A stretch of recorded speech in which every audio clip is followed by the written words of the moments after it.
What's going on, guys? Today I'll walk you through how to update the BIOS on the ROG Strix Z890-A gaming Wi-Fi motherboard. This process might sound intimidating, but I'll walk you through step by step so you can do it safely and confidently.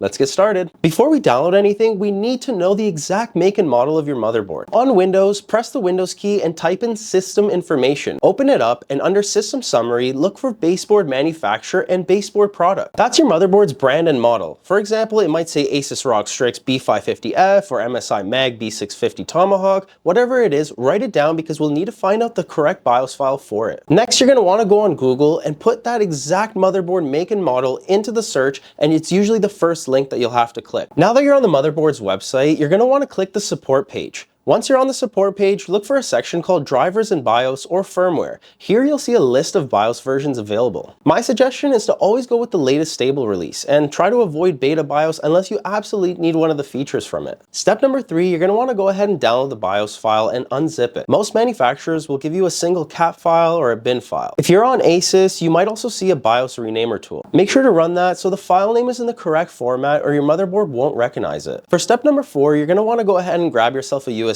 drive. We're going to go ahead and format to FAT32 using disk management. You will need a USB drive, which is at least 4 GB or larger. Here's how you're going to format the USB so it's eligible for the BIOS update. First, press the Windows key and type in Format. Click on the Create and Format Hard Disk Partitions. This will open up Disk Manager. In the list, find your USB drive, right-click it, and choose Format. For file system, select FAT32. You can leave everything as default and just click OK, next, until you're done. Just as a brief warning, this will erase everything on your drive, so make sure you back up anything that you need or any important files, photos, anything like that. Once the format is done, you can now go ahead and copy and paste the BIOS file you downloaded directly onto the USB. Don't put it in any folders and just keep it in the main directory. Once this is done, you can go ahead and restart your PC. When your computer boots back up, spam the delete key on your keyboard until it boots into the BIOS. Every brand's BIOS looks a little bit differently, but you're looking for something like Easy Flash, M Flash, Q Flash, Instant Flash. It really all depends on your motherboard. Inside the flash utility, select the USB drive and choose the BIOS file you copied earlier. The system will ask if you're sure, so go ahead and confirm and click OK.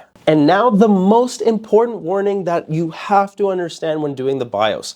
Do not turn off your computer during this update. If you lose power or shut down, you risk breaking your motherboard. So make sure your PC is stable and connected to a reliable power source. Definitely don't do this when there's a thunderstorm outside. After 5 to 10 long minutes, your PC will automatically restart. It'll go back into the BIOS itself and double check that the version number matches the one you downloaded. If it does, congratulations, you've successfully updated your BIOS and now you can continue using your PC. Usually BIOS updates help fix most PC problems. I've seen everything from freezes, restarts, everything. Update your BIOS. And that's it. You've updated your BIOS. Congratulations. I hope this video is helpful. Just to let you know about PCs, we do build the highest end, best custom gaming PCs here in Canada. Check it out on our website, GamerTech.ca. And thank you guys so much for watching. Please leave us a like, subscribe, and I'll see you guys in the next video.